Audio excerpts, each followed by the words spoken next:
Welcome members to the Audit and Accounts Committee meeting on the 30th of July 2018. There are no fire alarms scheduled for this afternoon. Therefore, if the fire alarm sounds, please evacuate the building immediately. The fire exit is located at the rear of this room. Go down the stairs and meet in War Memorial Park. Please note that this meeting is being webcast live on the internet. The webcast is also published to YouTube after the meeting. Check with officer, check with officer. On mobile phones, please can all members and public switch their phones off or turn them to silent for the course of the meeting. Yes, Councillor Forgive me for Harvey. being awkward. Can I just make sure that the webcast is actually working? It wasn't working for the mock meeting and we started it in the same way you have. I just want to be absolutely certain that it is recording. I will ask the officer again. The officer tells me it is.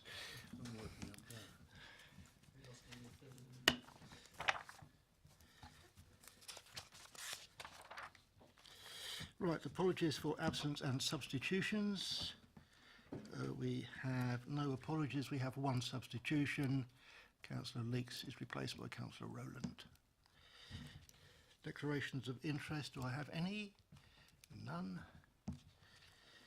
Urgent matters, there are none. Minutes of the meeting held on the 25th of June 2018. I have two comments to make on the minutes. One is on 8418. Right, I have some information from Bipinda Dale. Following the meeting of the Audit and Accounts Committee meeting on the 25th of June, I've been informed there were a number of citation errors in the Code of Corporate Governance.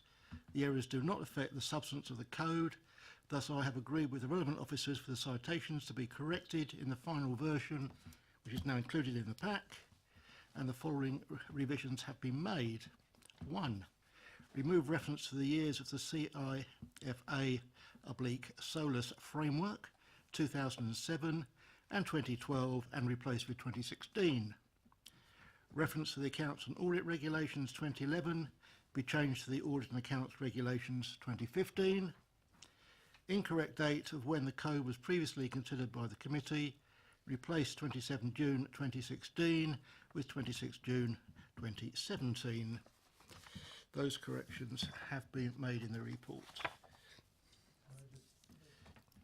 Thank you. Also on 87... Oh, sorry, Chair, could I just ask a question, really? I said earlier in our briefing I wasn't at the meeting, so therefore entirely dependent on the webcast of the meeting, but as I recall it, the inquiries that Mr Gills referred to and responded to were made primarily by Councillor Cubitt. So my question is, having had that summary note from the Chair, does that satisfy, as far as you can remember, what you asked for on the day, Councillor Cubitt? Through you, Chair, sorry. Through me, Councillor Cubitt, do you want to comment? No, I'm going to leave it for now. I mean, the key question was the role of the local strategic partnership and the weird wording that gave them equal, if not greater power, and there was a bit of ambiguity. I don't know about your views on that. I have spoken to the officers on that. No change was made to the corporate governance statement this year, but it will be included next year. Right, on 8718, I'm afraid I misled the committee at the last meeting when I said that the referral to the ICO would have no response as yet. I've since been told that yes, there was a response. It's an interim statement. The final decision has not yet been made. Thank you, Councillor Potter, for bringing that to my attention. I've discussed it with officers and I have been told that for legal reasons the interim letter should not be disclosed at this stage. We should wait until we have all the facts. I have not seen the letter myself, but I would agree with the legal opinion. Councillor Potter. I mean, I'm not sure of exactly where this would fit into your agenda today, Chair, but because obviously it occurs again as an item under future work programme, and it may be more appropriate for us to have a discussion then, rather than now on the accuracy of the minutes. But in regard to that legal opinion, which apparently prescribes that this committee, for example, and others may not see the letter that came from the ICAO dating back some time before May the 1st. I mean, presumably we will be entitled to know what that legal opinion says, will we? Seems to me it isn't, in my view anyway, just sufficient to say there's a legal view that says it shouldn't be brought to the attention or exposed to the audit committee, which ultimately, I think, in my understanding, apart from the portfolio holder role, has a responsibility for this DPA matter, and therefore it will help, it seems to me, in terms of our future understanding of the issue. So I'm intrigued by a legal opinion that says even that interim letter, as you describe it, can't be released to us. Can I see that legal opinion, please? That's not an unreasonable request, is it? And I'm probably back into my access to information stuff now, but I'm telling you, this is a reasonable request, it seems to me. Well, the opinion I have got is from officers, so all I have is an email. But I'll ask Mr. Cadell if he wants to comment, as he sent me the email. Yeah, the legal advice, I can see what we can send you that confirms the position, the legal advice. The information is, while there's an ongoing investigation, it's right that the effort is and the direction is supporting the investigation, and once the investigation is found and completed, then the information and the correspondence will be allowed to be shown more widely, but it shouldn't at this point while the investigation is ongoing. But I'm happy to have a look at what we can send you that's the bit of legal advice directly that just confirms that, if the Chair's happy with that approach. Personally, I'm happy with that approach. We can discuss it further when we get to the work programme. Right. With those comments, are we happy with the minutes? Blended. We can then move on to item 5, audit of the accounts, report from Philip Hood.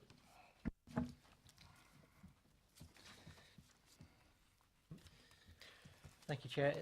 This is the first item here is the auditor's report. So, where are the auditors?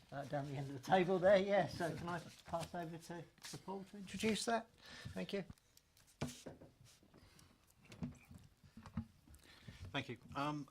Members should have our audit results report that was circulated last week. I don't think it's numbered with your numbers, so I think I will have to go with the small numbers at the bottom right of each page, but I will refer to the specific section title so that we can navigate our way through.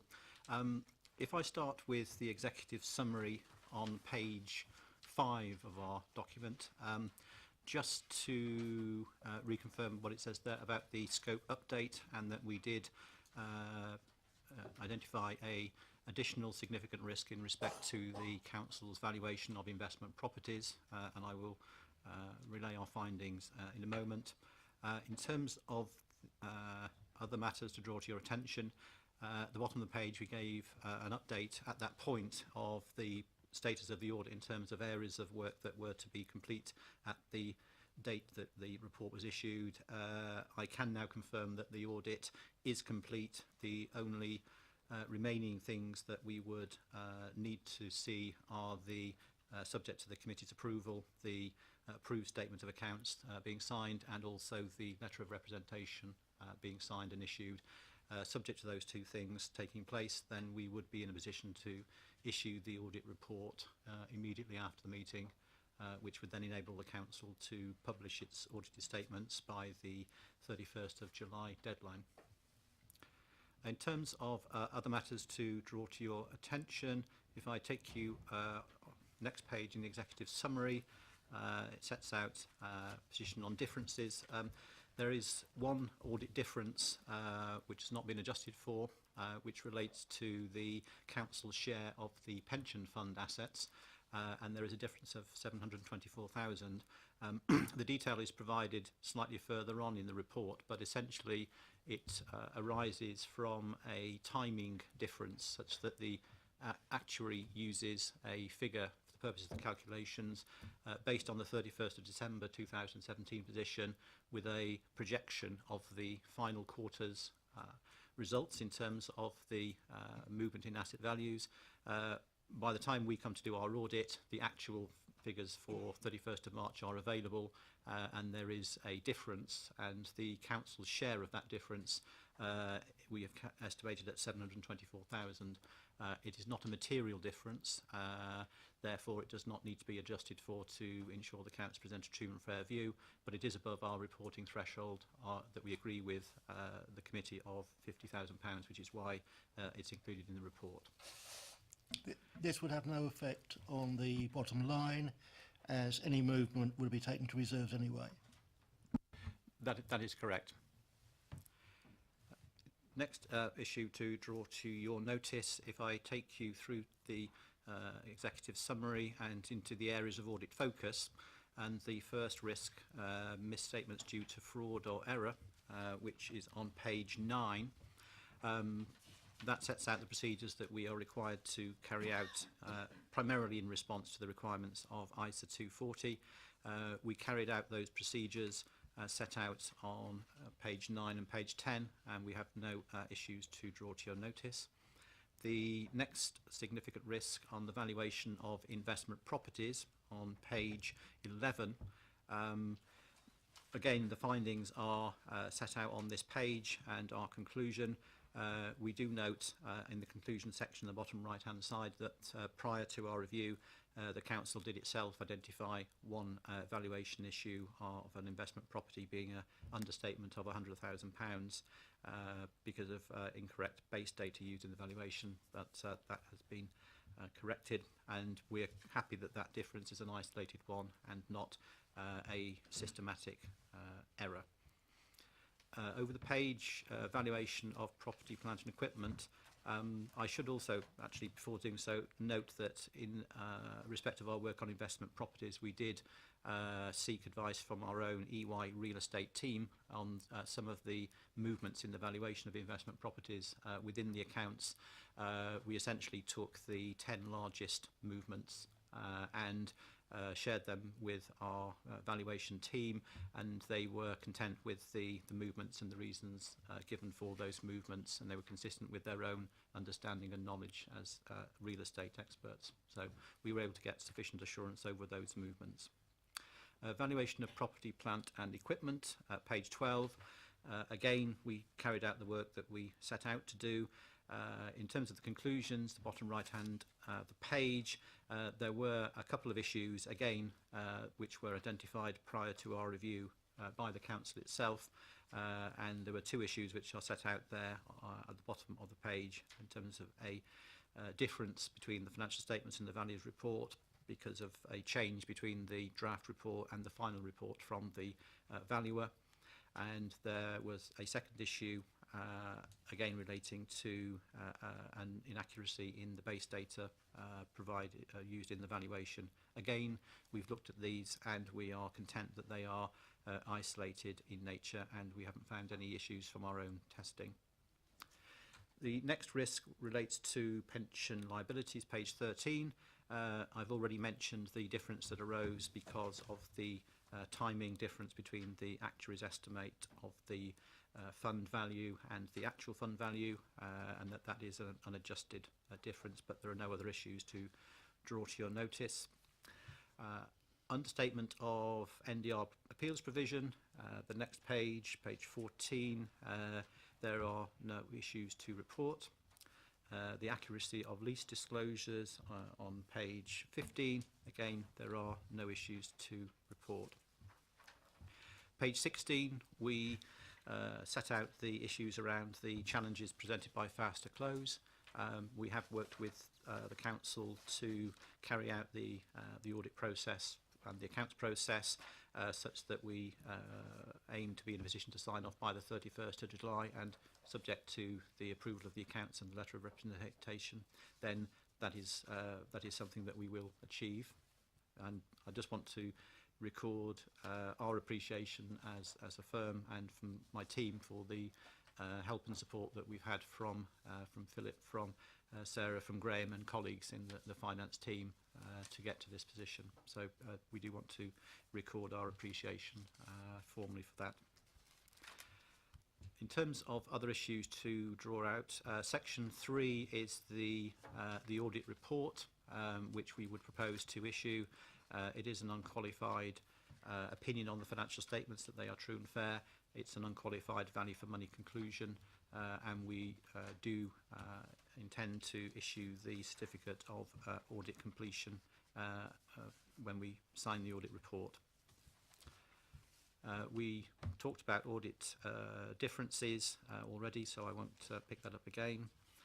Value for money risks, we didn't identify any significant risk to our value for money conclusion work, and we are satisfied that that remains the case.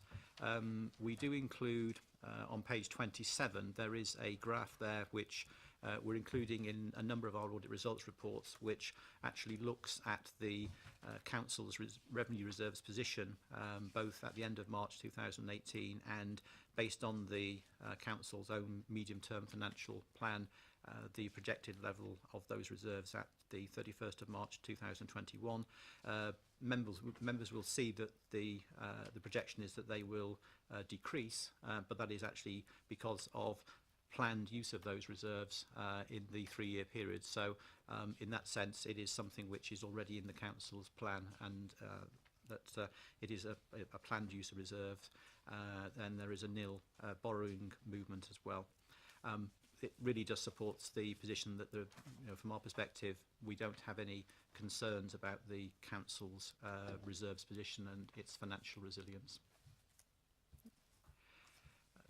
Moving slightly on other reporting issues, we did, as you know, get a request to issue a Section 8 notice from the representatives of a local charity, which we have been considering, so at the bottom of page 29.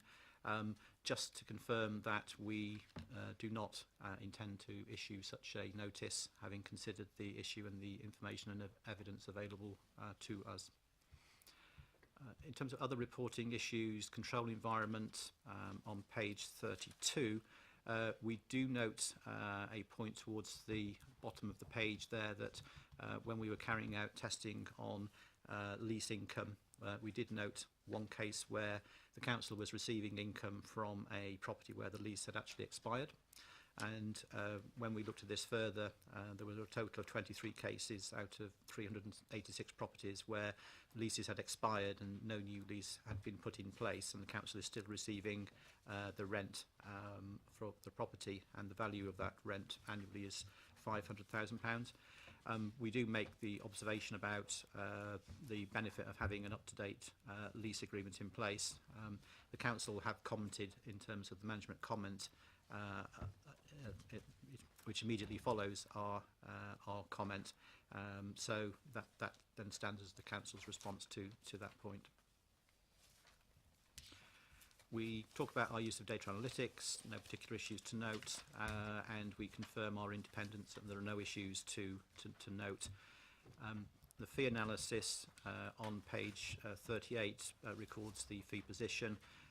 Members will know from our previous audit plan, audit progress report that we would anticipate being in a position to seek an additional fee for the work that we've carried out in a number of areas which was additional or separate to that we initially planned. We will have the discussion with officers at the conclusion of the audit. I would also note that, as with any audit fee, including fee variations, they are actually determined by PSAA. So even if we had that discussion and agree a position with the Council, it is then subject to a separate further review by PSAA, who will ultimately determine the fee, including any fee variations. The Appendix E set out the communications that we have with the committee as those charged with governance, and we also include the text of the management representation letter as Appendix B, which you will consider and hopefully will sign on behalf of the Council. Very happy to take any comments or questions which members may have. Thank you. Who wants to be first?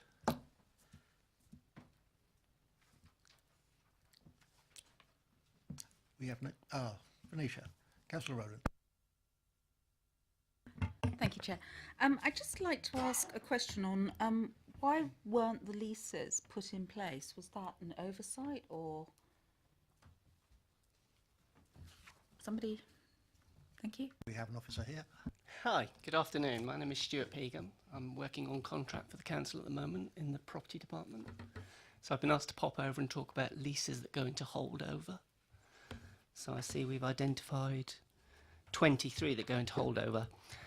Technically, there are reasons why a landlord might allow a lease to go past its end date. The most normal one is if the passing rent, that's the rent you're paying today, is more than the market rent. So there's been a change. You might allow the lease to run on with the existing rent. It's obviously to your advantage. In terms of the risk comment, where the lease is inside the L&T Act, the terms and conditions as existing remain. So you've not run out of your existing lease terms and conditions. Another example might be if the landlord was in the middle of a refurb programme.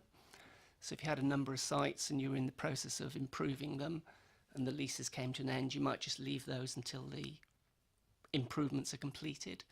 Thus the property's in a better condition.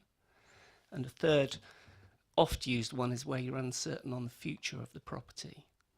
So if it's in a particular use and it might in the near or medium term future turn to a different use, you may allow the lease to carry on the same terms and conditions as current.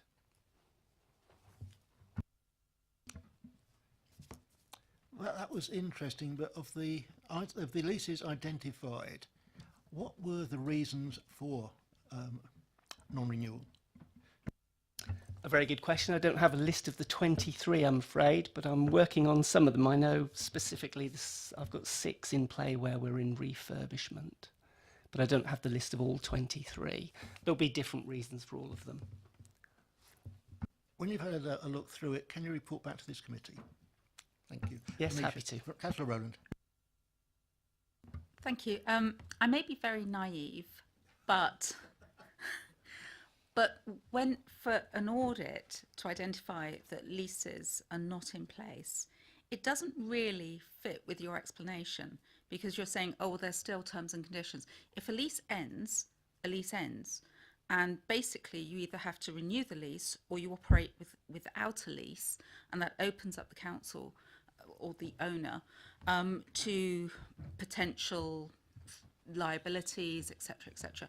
So for me, I just don't understand where you're coming from in terms of your answer, because I have rental properties. When you don't have a lease, they're out of lease and you cannot enforce any of the terms and conditions. You have to renew that lease. So I'm a little confused, and as I said, I'm being naive maybe, and how it may be different with commercial properties, but at one point I also had a commercial property. So In terms of a commercial lease, it definitely does carry on the same terms and conditions, and they are legally enforceable on a commercial lease. I expect the residential scenario is completely different. So where you've got a 3-year lease and it just runs to 3 years and 2 months, for example, all your terms and conditions carry on exactly the same, legally binding on both parties.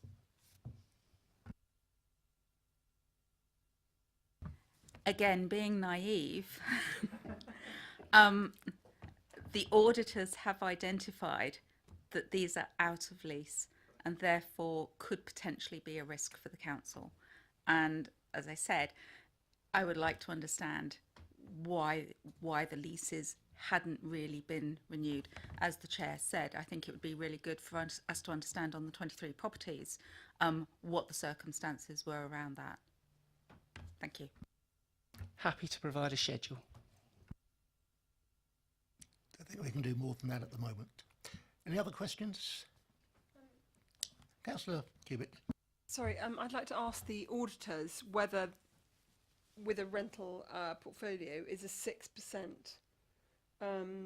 non-lease covered percentage a normal percentage, or what would be the normal percentage that you would expect to find out of a portfolio?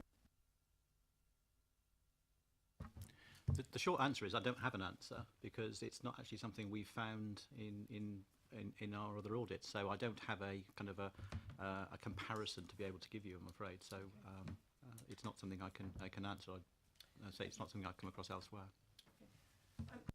I think, Mr. Chairman, I mean, obviously it's an excellent audit that we've had, and the finance team have done a great job this year, as in previous years. But I'm afraid that yet again it belies an issue that we have a problem in our property department that kind of teases up issues that bubble up from the surface every single year. And it goes back to what I have said before and other members have said before, which is that all is not as it should be. And I understand the scenarios that you give that are hypothetical, and I know that you're new, and so I'm absolutely not criticising you, but I do feel that given we as a council have a significant commercial real estate portfolio, we are not managing it as we should. It is not at the top end of the spectrum, and it does concern me, and I repeat these concerns, as you know, on a regular basis, and it just is another demonstration that things are not all as they should be. We will debate that more, I suspect, when we get the list back, and we can look at exactly why this happened. As you say, we've had problems in the past. We've got new management now. I don't want to beat the new management with an old stick. Councillor Harvey.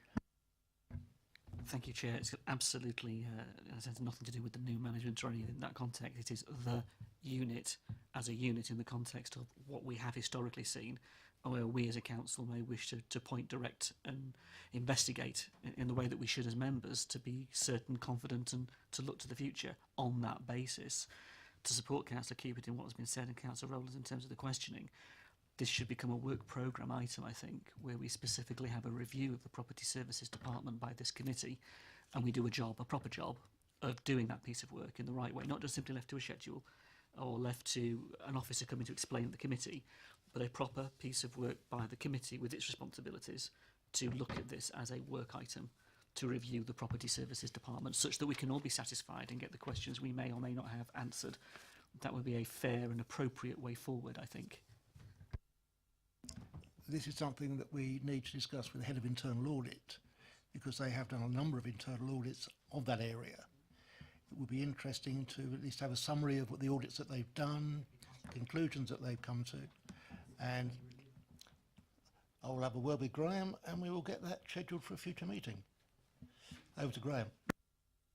Yes, so happy to do that. I don't want to reiterate the same things that have been said, but my understanding from the audit is that those leases and the state they were in is not a large risk to the organisation.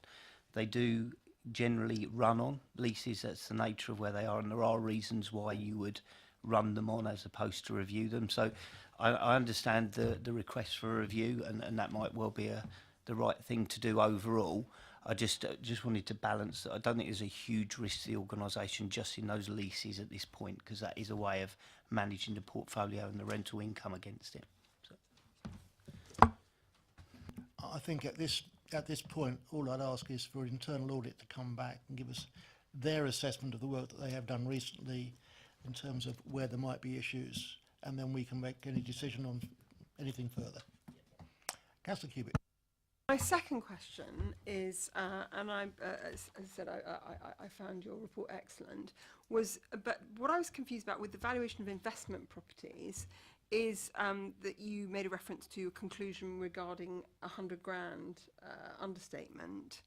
But when we go into the details of the actual accounts for this year, we've had a revaluation of 38 million.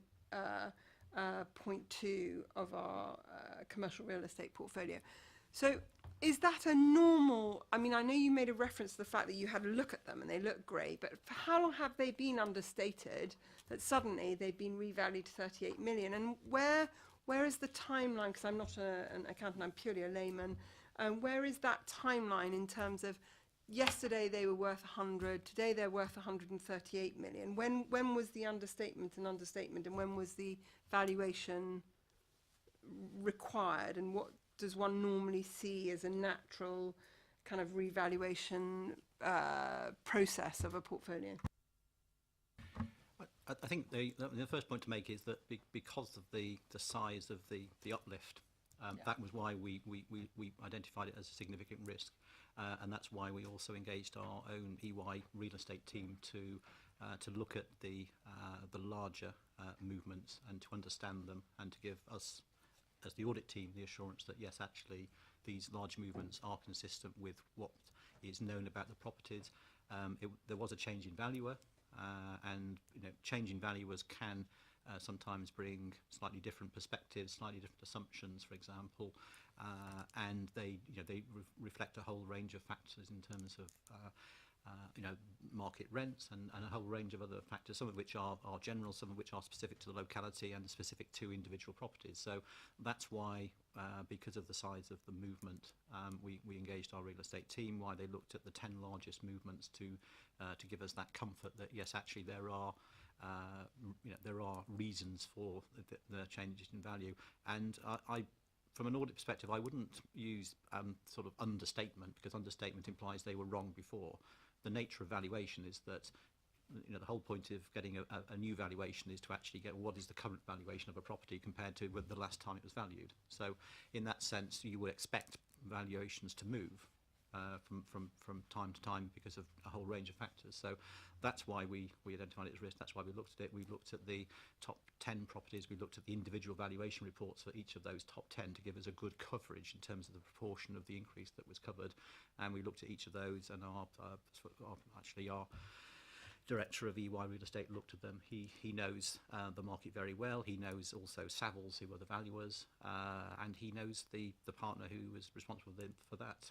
It's not to say that it's because he knows a partner, but actually it gives him a sense of actually where are they coming from, and looking at the valuation report, and he was able to give us assurance in each of those cases that yes, the movement is explained by particular factors which the council themselves have pointed to, that the valuation report points to, and that yes, they are reasonable reasons, and they are consistent with our, i.e. EY Real Estate's knowledge of the investment property market and other factors.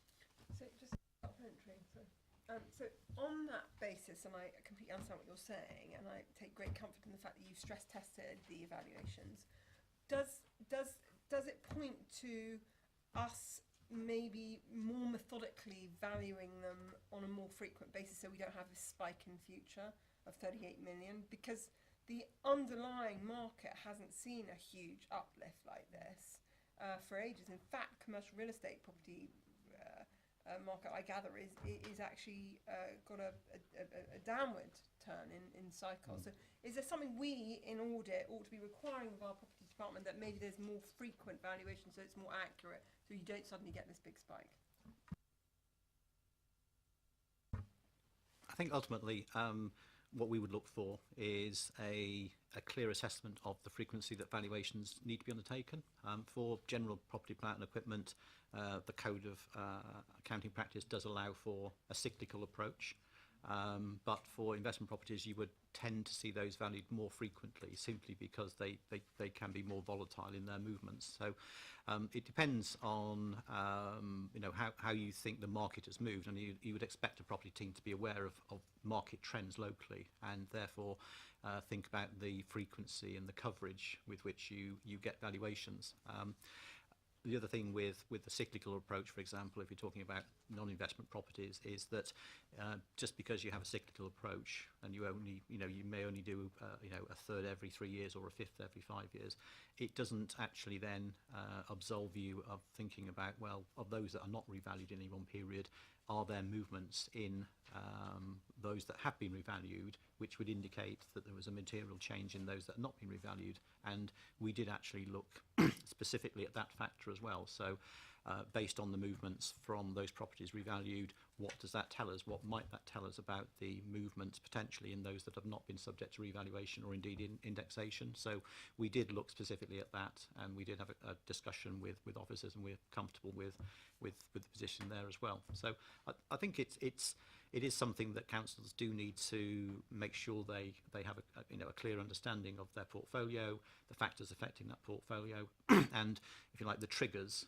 that would suggest that yes, we need to get either a more frequent revaluation or change our approach. It is something that certainly from an audit perspective, it's something which the audit regulators look at very closely in terms of the work that auditors do on property valuation, simply because the numbers tend to be so large. And even though this, councils are not commercial organisations, the value, if you like, of the balance sheet isn't something which is perhaps as critical in terms of a share price or something like that. It is still something which the accounting standards require you to have valuations which support a true and fair view. And the same is true, and why we have an emphasis and why we identify it in our work looking at the pension liability figure, because again, it's a large figure and it's subject to necessarily, it is an estimate based on a valuation, and there are a lot of inputs which affect those. So that's why we as auditors look closely at PPE valuation, investment property valuation, and pension liabilities and valuations. Which begs the question from the officer, how frequently do we carry out valuations and what hasn't been revalued? Two good questions. I can't say for certain. I've not been here for very long. My experience is you normally value every year. It used to be every 3 years, and I think the finance regulations are every year now. Is that correct? Investment properties.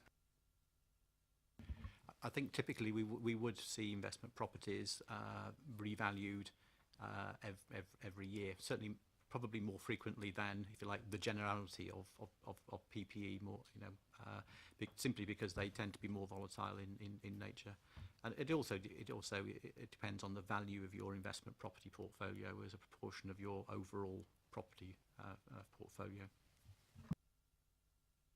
Can we have a report back on that as well, please? Yes, that'd be fine. We'll do the frequency as well. Councillor Harvey. Just the thought that comes straight into my head on that basis is an in-year variation of 38 million on that basis stands out like a sore thumb, let alone an in-year variation of 3 years, if that was the case. I mean, it just reiterates the point. We've got to do some work on this, and with respect to the audit team, they may well have done some work that we can look at with them to review as part of a review. But for me, this just is sticking a massive exclamation mark over the need to review the Property Services Department and this whole issue. Not a report to come back, not a officer giving us a statement at a meeting, but a piece of work done by this committee to scrutinise the Property Services Department to the satisfaction of the members sat around this table. We would be remiss, considering just how big the property portfolio is to the council, if we didn't do that, bearing in mind what we've heard this afternoon. I mean, this isn't the revenue support grant, this is a massive, massive part of our financial base, and we must understand it in the way that satisfies the members' questions. Noted. Councillor Kiewit. One of the other things that in our accounts that's has changed is a loss that we've registered on our gilts, which is a book entry because it's an in-out in order to. And I just wondered, when you define material difference, what your boundary is for material. So we've discussed the pension, which is 794,000 as not being material. Is 1 million material, or 2 million material, or 3 million material? I just wonder what your bar is. We operate to a materiality. I'll just scan to the report. Essentially, the overall materiality is just over 2 million, and that's based on what we would adopt as a standard approach, which is 2% of gross revenue spend, which is what the gauges we use at most authorities. So 2 million is our overall materiality level. In practice, we have what we call a performance materiality, which is 75% of that, so 1.5 million. So essentially, if we identify anywhere within the statements an audit difference which would have a different, would be greater than certainly 2.03 and 1.5, then essentially what that would be telling us, if you like, in simple terms, is that the accounts would not be true and fair if they had a difference of more than 1.5 million and certainly more than 2.03 million. So that's the gauge that we use to actually determine, do we think the accounts are true and fair? Because you can't say they are 100% correct, because the only way you could say that is to test every single transaction, which is clearly impossible. So that's the gauge which we adopt, and that's a fairly consistent kind of audit industry standard for materiality, certainly in our client sector. Please carry on. With our gilt portfolio, I had always been led to believe historically that we didn't value it per annum on a market basis. Because we had always invested our gilts to maturity, which meant that we would be reimbursed at face value.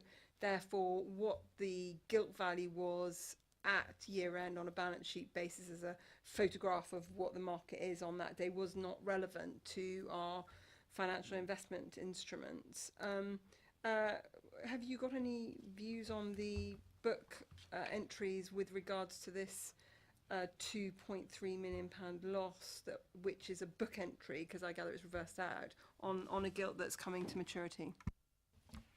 I don't know the specific of that in detail. What I would say is that we look at all the significant areas of the accounts and the disclosures within them. So there's nothing in the audit work we've carried out which suggests that the council's treatment of that part of the statements is not in line with the code of accounting practice. So there is nothing that we've picked up that would suggest an issue for how the council has accounted for that.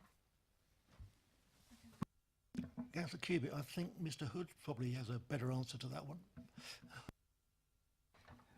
Just to sort of repeat this, what we show in the accounts is the market value of the assets at the end of each year in terms of the gilts, but when we account for it in terms of the income, we do adjustments to take the valuation changes out of the income statement, so that it just basically shows the true income that we've had, or the income as a result of the dividends and so on that have come through on the gilt. So we don't actually end up in our accounts showing any market value change. It gets reversed out in the same way as other valuation changes do. Thank you for that. Well, coming over. If there are no further property questions, do you mind if I leave you to it? Are there any more property questions? I think you can cut and run. Councillor Potter, did I see your hand there? You did, Chairman. Forgive me because I'm not in the same league as Councillor Cubitt on these matters, but in regard to the figure that she's just referred to in terms of the going back to the pension liability figure, you know, the £724,000, which is this council's share of the difference.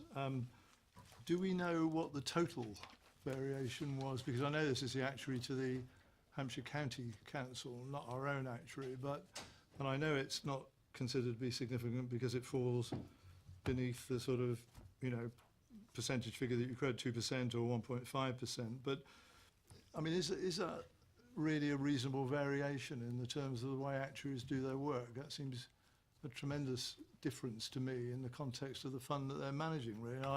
I have a total mystique about actuaries I've never understood. That's why they get paid so much money and are able to say they're in a world of their own, of course. So, but in terms of the variation that we're looking at, that 724,000 is only our proportion, isn't it, of the difference? Do we know what the whole is? Right, well, first of all, the definition of an actuary is somebody who found accountancy too exciting. And in terms of the pension scheme, we've already accounted for a difference this year on our share of 4.7 million. This is an adjustment to that figure based on later information. I'm not sure what the total amount was, but I understand that the county figure was 11.5 million, which they have treated as not being material.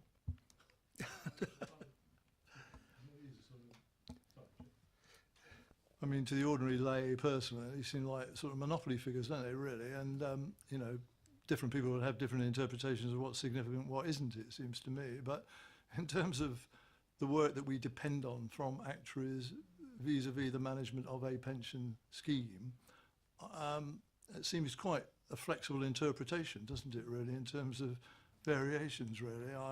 I don't know. I just don't know how effective that actuarial work is, really, in the Great Player thing. Seems enormously well off the mark to me, really. And if the market dictates that, so be it, really, I suppose. But it just seemed quite a wide variation. Some of the people I claim to represent would find that massively difficult to understand. Never mind me, by the way. But As a history, as a pension trustee myself, I couldn't agree with you more. Actuaries always did blimey with science. But if you look through the notes on the actuarial valuation, it does talk about the sensitivity of a lot of their assumptions and very small movements on life expectancy, on returns, on assets over the period that we're looking at, which is taking our current employees through to the point of retirement. It can make some very big swings. So a little bit of good news can have a profound effect, a little bit of bad news the other way. But it does go by swings and roundabouts. Goes up, it comes down. Anybody else want to? If I may, Councillor Harvey. sorry, if I may, just to pick up on the point, I think the issue, and I'm not trying to be a rush to the defence of actuaries. I think they necessarily, given the way it works, they have to make a projection of the final quarter's performance in terms of where asset values are heading, and I think this year, the final quarter's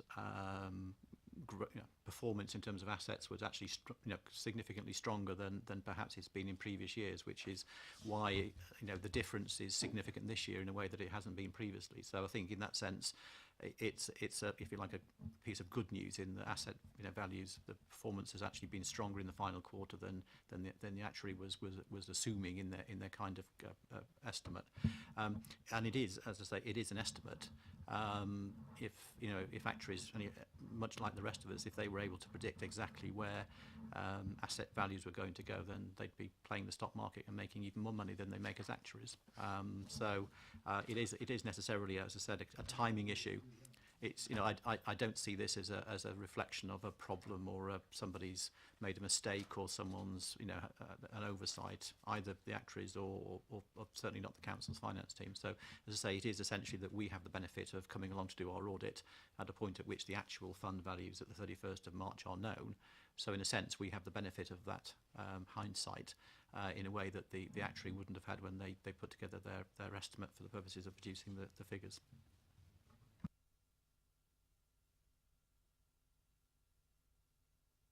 Just be grateful if you have a pension coming in somewhere. Right, anything else? Or Councillor Harvey? Thank you, Chair. On page 29, and the reference to the legal firm representing a local charity in the council's proposed hotel development, I just want to be absolutely clear in terms of what that's telling us and what you're telling us. We have considered the issues raised and reviewed the information and legal and value advice of council obtained. So you've seen all of the data and all of the information that the council has on that.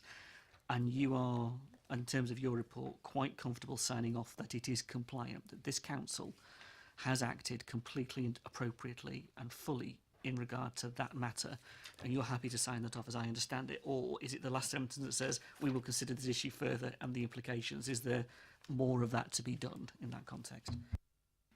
From our consideration, from what we have seen, we can see that the council has acted on the basis of advice which it has received in terms of the decision to enter into the agreement. So that we have seen that information and evidence, and we've considered in the context of our responsibilities.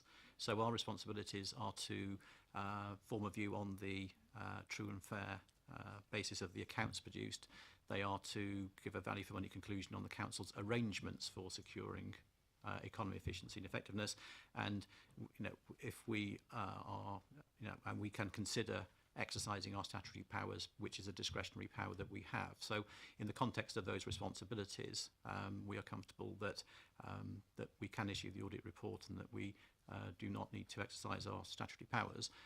Ultimately, the only basis that is, if you like, an authority on a council's actions in terms of legality is a legal environment, be it a court or other forum. So we are not, we are not a court. As an auditor, we form a view in the context of our responsibilities, and that is what we have done.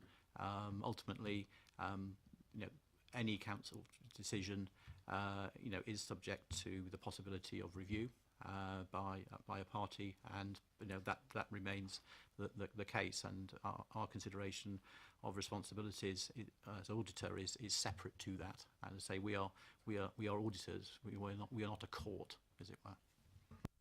Thank you, Chair. I think that qualification is incredibly important. Can I just get clarification on the sentence here? We will consider this issue further and the implications for our audit. If we're just about to sign the accounts, it's leaving it a little bit late.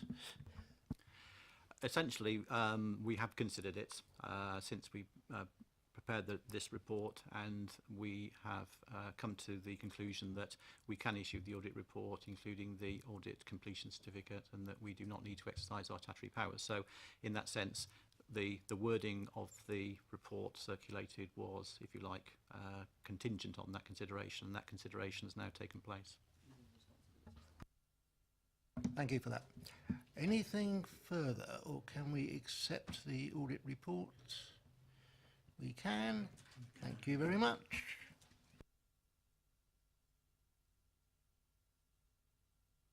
Which moves us on to item 6, the statement of accounts. Mr. Hood. Thank you, Chair. Following on from what the auditor's report we've just been through, the purpose of this report is for this committee to consider and approve the statement of accounts for the year, which are attached and have been amended from the version that was previously sent out, as set out in paragraphs 3.3 and 3.4. So these are some of the changes that were explained by the auditor. The recommendation of the report is that the committee approves the accounts, and that you as chair are authorised to sign the statement of responsibilities, which I also sign as 151 officer. This is the first year that we've had the condensed timetable for the production of the statement of accounts. So this report is coming to you several months earlier than you've had it in previous years. So I'm very pleased to have been able to achieve the new deadline, which was the end of July. The report here, as well as explaining the changes, also just goes through the different statements that are included within the statement of accounts. So that's the narrative statement, the income and expenditure statement, balance sheet, movement in reserves, and a cash flow statement. And for those that were at the training session that we had earlier, we went through those in more detail, and there's also some accompanying notes which are included in the reports, in the accounts, which are all detailed in the appendix to this report. The small changes, or the changes that are detailed, have a net effect that have been made to the accounts and explained in 3.3. Net effect of about £200,000 on the income statement, and a similar sort of figure on the balance sheet. So they weren't material, but they were inaccuracies that were in the accounts. So therefore we've updated those so that it's now correct. So my recommendation to you would be to approve the statements as set out. Thank you. Right, it's open to questions. Otherwise, I shall propose that we accept the accounts. Yes, agreed. Agreed? Agreed. Thank you very much. I'd like to thank our own officers for the work that they've done in meeting these deadlines, and I'd like to thank the auditors for the work that they did right up to the 11th hour, or the 11th minute of the 11th, 59th minute of the 11th hour, working over the weekend to get these finished. Yes, Councillor Faulkner? Thank you, Chair. Just one point for those, the thousands that are watching live or may look at this later. It's worth pointing out that apart from Councillor Rowland, that we all went through 1.5 hours of these statement of accounts before the meeting. So we nodded it through, not that quickly, but after 1.5 hours of deliberation.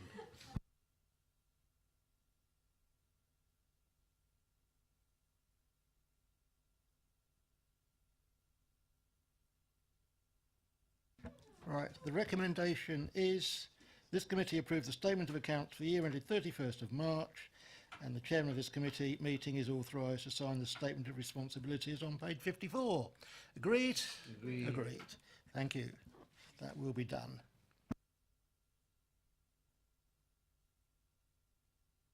Right, we move to item 7, Regulation of Investigatory Powers Act 2000. This is an annual report which we are obliged to approve, which basically says that in terms of the exercise of RIPA, there have been none whatsoever in the last year. Is that noted? Thank you.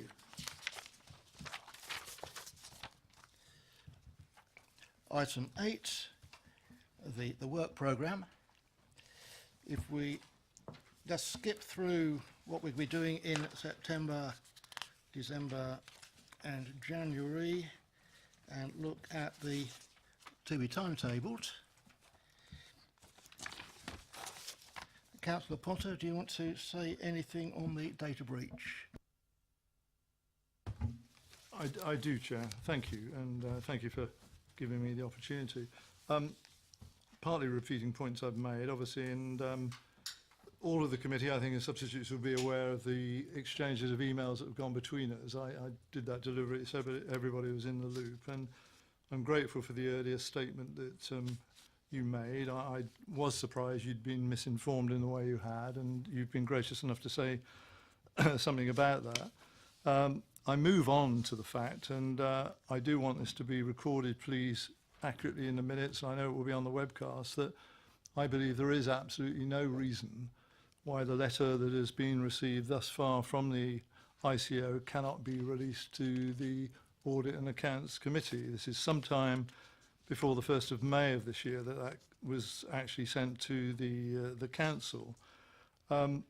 I included extracts in some of our emails about that, and again I put it on the record because it is important, certainly to those who were the subject of the complaint in the first place, that the ICO has said that there is no evidence of any personal data having been accessed unlawfully. The issue of the sharing of the sensitive information is one for the council to deal with in line with their policies and procedures. There's insufficient evidence to substantiate an allegation of a Section 55 offence, which would be the unlawful part of the DPA in that regard. Now, on that basis, in terms of our overview, our locus as an Audit and Accounts Committee, I see absolutely no reason why that letter cannot be made available to us, and I need to see evidence that suggests that. Now, I'm not averse to it being issued on pink paper if there is justification for that. Can't really imagine the circumstances, but our propensity to rush into pink paper probably could apply again. But I see no reason why that couldn't be circulated to us. And I think in terms of the responsibilities we have to all parties in this regard, including certain people who I'm not going to name, but I certainly would be clear would give me approval to say this, they would be happy for this letter to be circulated because it would give a very clear statement from the ICO regarding the more important elements which were the subject of the accusation in the first place. Now, I've no idea how this is going to be dealt with in terms of the report that we're being promised, obviously in the name of the portfolio holder. But I make the point that I've made. I know Mr. Cadle is going to take this away anyway, so I'm repeating that point. But in regard to the letter I'm referring to, I want to be absolutely clear that that will be included without amendment, without redaction in any report, so that we see the full content of that in some unredacted form when it finally appears. I say sooner rather than later, and I can't imagine why it can't be released now. We can all be trusted in regard to this information, and if it's on some exempt basis, then we'll understand the status that applies to it. But that's my submission on this, Chair. I don't know when this is timed for. It isn't clear, is it really, in regard to when we might expect, quote, a final report on it. But I think we should have, an interim report, but even earlier than that, the release of this letter. Thank you, Chair. Well, I think that goes in several stages. I think the final report we would expect when we get the final decision from the ICO, which I understand we have not received. And I understand that we do not want to release interim information until we have the full picture. So I can understand that. I think Mr. Cadell has said he will let us know the basis of the legal position. I think that is important that we see that. And I hope that will be emailed round to committee members. As for releasing the letter, I think that very much depends on the legal opinion. I mean, obviously, I'll await with interest. I think those are the words, obviously, the legal advice in this regard.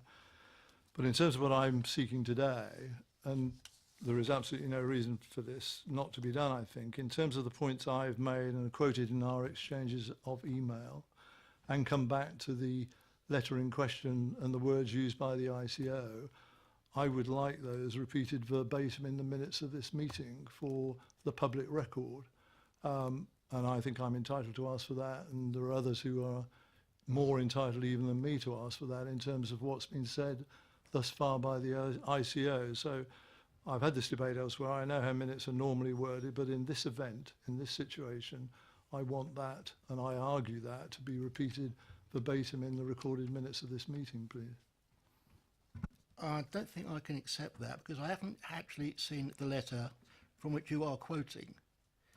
All I am working on is your version of what is in the letter. So without seeing the letter, no, I don't think that should be in our minutes. It'll be on the web, but it should not be minuted. Mr. Cadell, can you give us a comment? Just one more time. I'm sitting here slightly confused.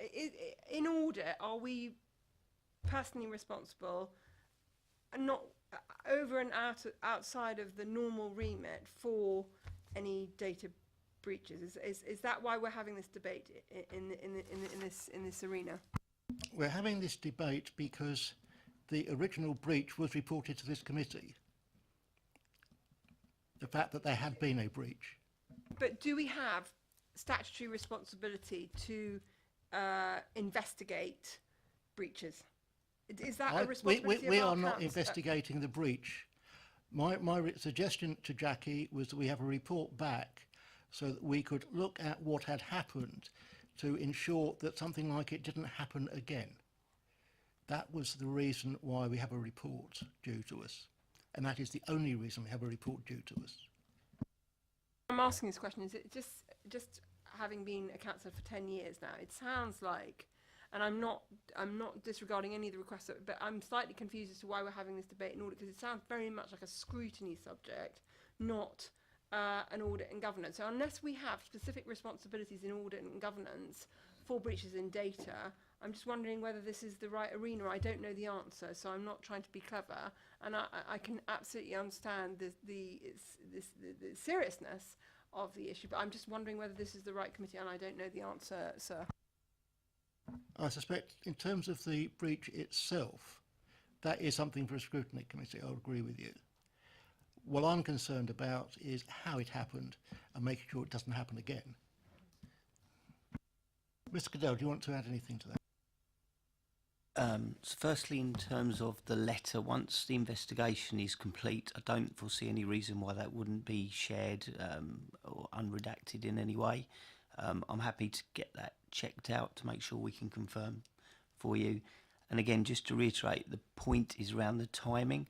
So once we have a decision from the ICO, and we've chased them again to see where they are, they've told us 3 or 4 weeks. But they have given us some timescales before. Unfortunately, they haven't quite met. But as soon as that is done, you know, for everybody's interest, we want to progress this in the right way and understand, you know, to make sure that any lessons are learnt and the right steps are taken from that point. But the legal advice around not sharing the communication is because of the investigation and allowing the investigation to be complete. Councillor Potter?